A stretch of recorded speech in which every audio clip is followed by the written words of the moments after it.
So, mayroon tayo dito inaadobong chicken.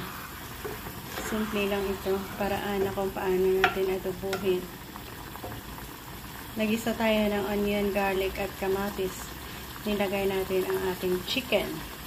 Nilagyan natin ng asukal, soy sauce, oyster sauce, at vinegar.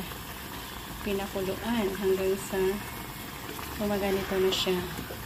I-add natin ang ating patatas. I-add tayo ng patatas.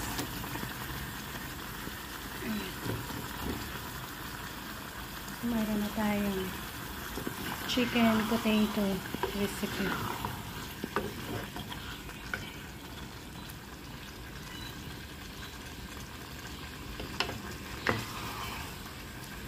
So, hayaan na natin lumambot ang ating chicken at patatas. Yan, natin na napalambot ang ating patatas. Malambot niyan. Ganoon din ang ating manok.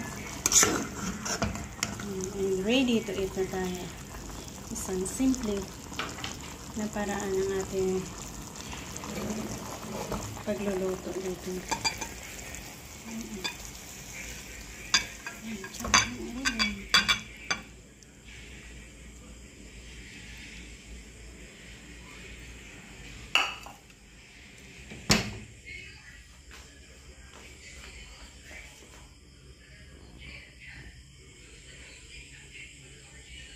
Yan ang ating manok.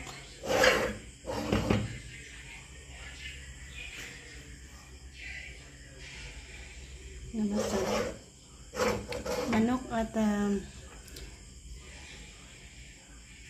patatas.